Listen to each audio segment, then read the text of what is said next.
Cavaleiro de Atena. Naquele tempo, a iniciação de um cavaleiro incluía uma espécie de jogo. Por isso tive que enfrentar o ritual de passagem.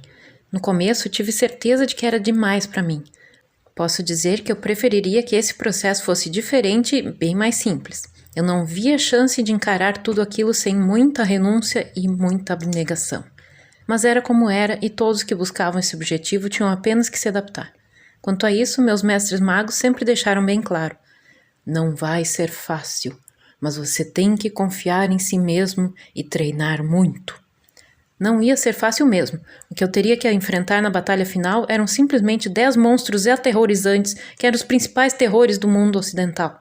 Treinar era tudo que eu poderia fazer, e foi o que eu mais fiz durante 2 meses, 1 ano, 3 anos.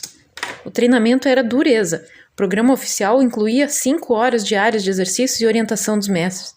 O treino repetia inúmeras orientações e práticas incessantes para desenvolver as diversas especialidades que poderiam ser necessárias na batalha. Isso sem falar no desafio que era a maldita ave que atormentava todas as práticas. Uma cruza de coruja com arpia, sabe-se lá de qual abismo teria saído. Pairava acima dos meros mortais destinados ao combate e mirava a todos com a autoridade do desdém, como a nos indicar a certeza da derrota. Depois de muito tempo, os treinamentos foram completados. Os mestres, em seu solene julgamento, decidiram que eu tinha aprendido tudo o que podia. Então chegou o tempo da batalha. Fui para a arena do confronto portando todas as minhas armas. A maldita ave continuava a perturbar também na batalha decisiva.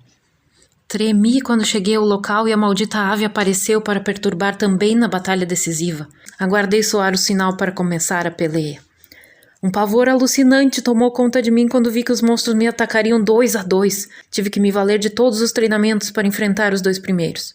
Um usava todas as técnicas de combate que foram devastadoras em inúmeros confrontos ao longo da história. Tinha a aparência de um cavalo e o tamanho imponente daquele de Troia. O outro era uma salamandra encantada de cabeça de pedra preciosa. Ela usava magias que atordoavam o organismo do vivente. Não sei se foi a absoluta tensão, sei que estava com todos os sentidos aguçados ao máximo. O certo é que consegui acertar todos os golpes nesses 2, sob a aura da ave maligna, sorte de principiante. A segunda dupla parecia ainda mais difícil. Era uma serpente gigante com olhos de fogo e uma língua descomunal que se enrolava para dar seus golpes de chicote.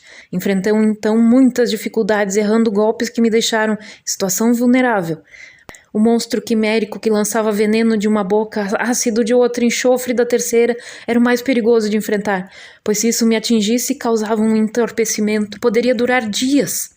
Mas então, com muita coragem, derrubei esses 2 também, embora tenham me deixado com sequelas por vários dos próximos dias. Enfrentei a dupla seguinte, que atuava usando técnicas de todos os lugares do planeta. Um dos 2 era um tatu gigante, um gliptodonte, diziam os mestres. Ele podia se transformar em uma bola e simplesmente rolava muito rapidamente com seu peso inteiro por cima do malfadado adversário, que seria esmagado se não saísse de sua rota. O outro era um mago poderoso, que manipulava terra e fogo, ondas e movimentos, pesos, luzes e até choques.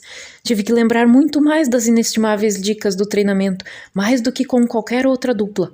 Foi só assim que consegui derrubá-los, mas consegui. Ainda assim, o desprezo permanecia lá do alto. Faltavam mais 2 duplas. Um dos monstros era a mais bela de todas as rainhas. Sua lança precisa e sua aparência me confundiram completamente. Seus golpes exigiam a maior concentração e nenhuma distração, pois ela era inclemente e ferina. Eu precisava aplicar um ritmo calculado aos golpes, mas perdi a noção do tempo. Quando me dei conta, o outro monstro, também na bela forma de uma ágil corça, me atacava lançando sobre mim uma torrente infindável de sons, imagens e impactos.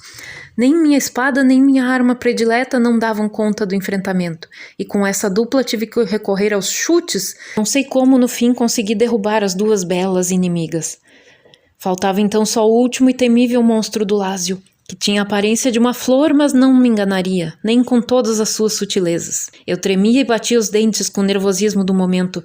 Essa planta carnívora seria a última batalha. Se eu derrubasse mais esses, chegaria à consagração de cavaleiro. Caso contrário, acabariam todas as minhas chances. Eu tremia e batia os dentes com o nervosismo do momento, mas o meu maior medo se materializou quando o perverso inimigo usou seus golpes psicológicos, praticamente me obrigando a uma abordagem mais demorada, mais elaborada, mais subjetiva.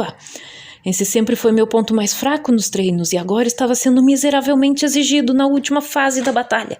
Então lembrei de buscar um último recurso. Agora eu teria que usar magia, custasse o que custasse. A magia fluiu, e fluiu praticamente sozinha, conduzindo minhas mãos para o ataque. Não pude acreditar na fraqueza que me abatia. Quando pressenti a presença maligna da perversa ave, consegui derrubar o último monstro e cheguei com vida ao fim da batalha. Tive nessas batalhas minha vitória realmente relevante contra a 1000 vezes maldita síndrome de impostor, aquela ave de mau agouro perenemente presente em minha sina. Eu me tornei então um cavaleiro de Atena.